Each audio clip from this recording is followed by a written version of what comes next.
Come on, squirrel monkey. No. This week's Weird Wednesday is sponsored by Dives Before You Die. Hi guys, and welcome to this week's Weird Wednesday. Let's jump straight into the news. So the Cobra Position saves lives. Daniel Miller from Sydney, Australia, spent over 5 hours stuck underwater under a digger after a bank gave way. He was pinned down by the 3-ton digger for 2 hours before his neighbours finally heard him. And came to the rescue.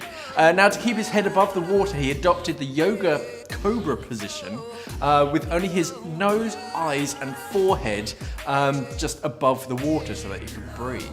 Although Daniel doesn't do yoga, but wouldn't it surprise us for him to actually become a yogi? That's what people call people who do yoga in Australia. But fair play to him. If this was... he had such a strong will to live, we probably would have given up after about 30 seconds or so. Yeah, just your nose and eyes out. Oh. I'm like, do you know what?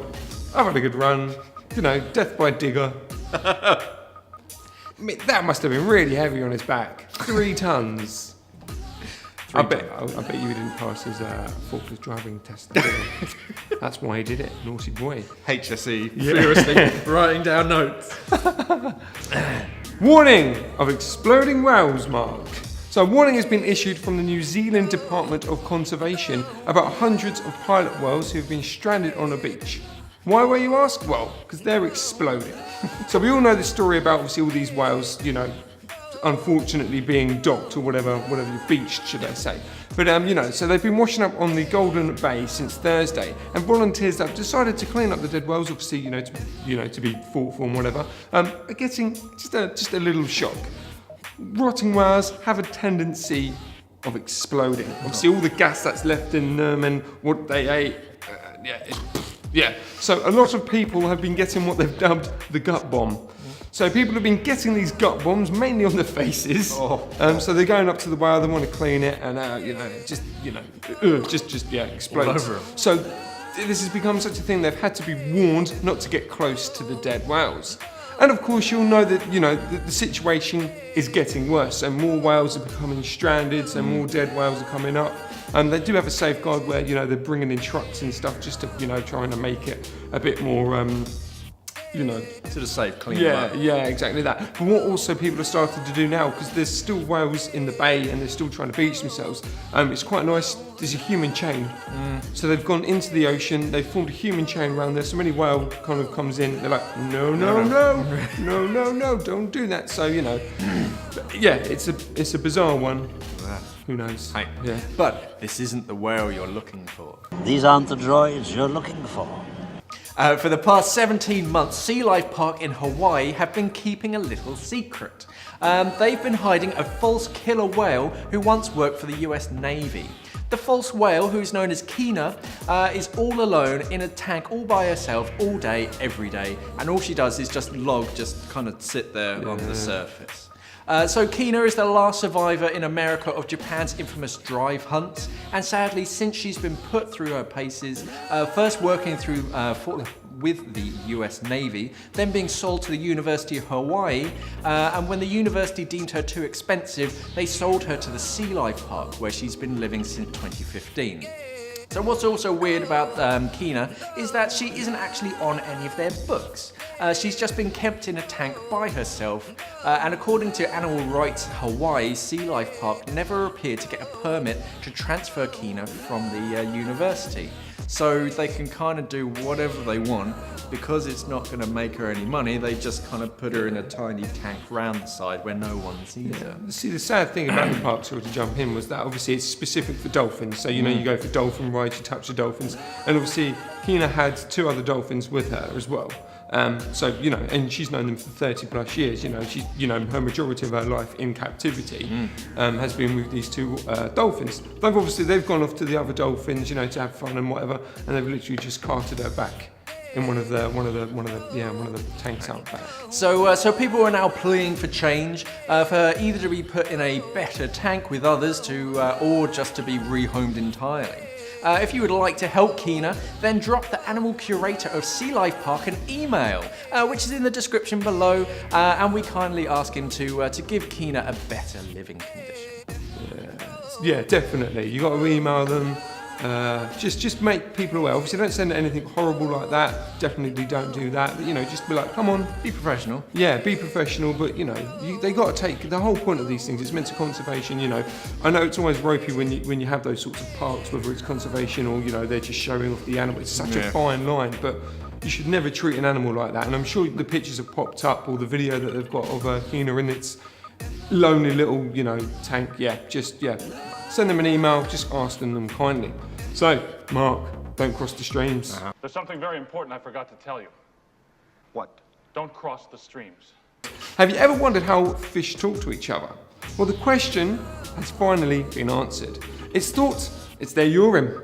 It's through their urine, basically. Lovely. Yeah, lovely. So researchers believe that fish use their urine to send signals to each other. My eyes! My eyes! About their levels of aggression. So what they did was they placed small and large fish into a tank. They separated them with clear glass, and when they saw each other, they charged towards them and, peed. As you do, like on a Friday night, that's what we were. Anyway, but what they then did is they replaced the clear glass with another divider with some holes in it. Put the fish back into the tank, and the fish did exactly the same thing. But the difference is, the smaller fish got a whiff of the bigger fish's pee and then back down. Nature's a very weird beast. Yeah. So, just through their pee. They can sense predators. They can sense.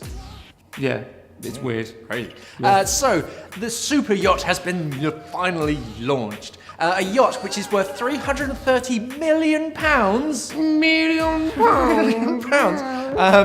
Has just started her maiden voyage. The yacht, which has been called Sailing Yacht A. Yes! That's a brilliant name. Rubbish name.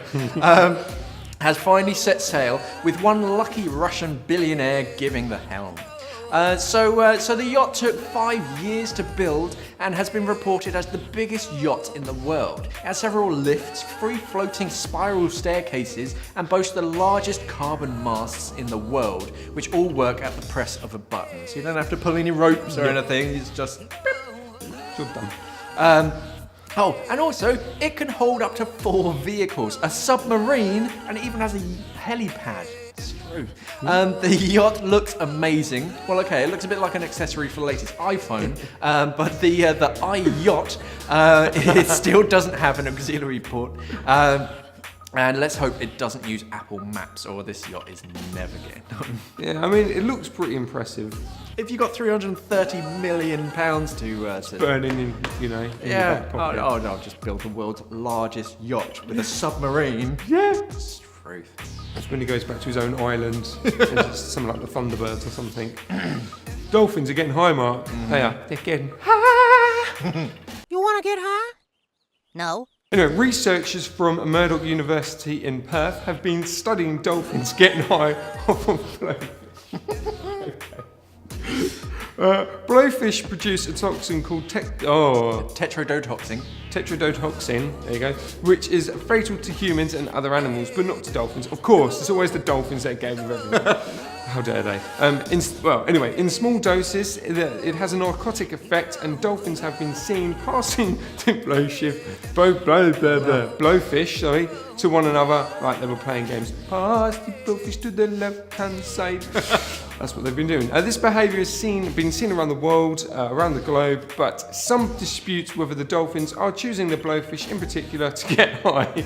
I'm sorry, it's just weird. Or they're just playing with them like anything else. However, the toxin from the blowfish would have some numbing effect, and the dolphins have been seen staring at their reflections on the surface of the water. Yeah, apparently they just kind of sit there in this catatonic state, just kind of staring.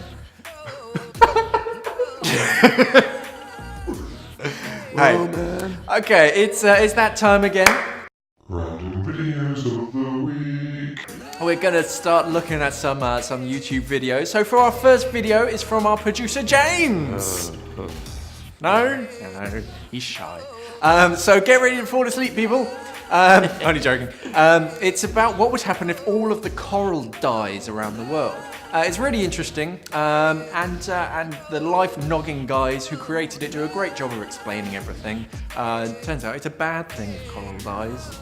I just never knew that. I don't need to watch the video now. Cheers. Thanks. So the next video is from Adidas. It's their latest ad where two women, well, they're underwater.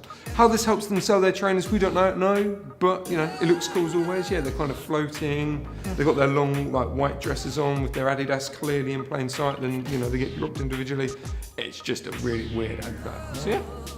Little known fact: the pool that I actually used to teach in, they kind of used that for the underwater scenes in an Audi advert. So that's all for this week. If you haven't seen our latest episode of Scuba Tube, it's just popped up above us now. So check that out. Thanks for watching, guys, and safe diving. Bye. Okay, guys, if you like that video, click over here to subscribe. And if you want to see more videos like this, click over there.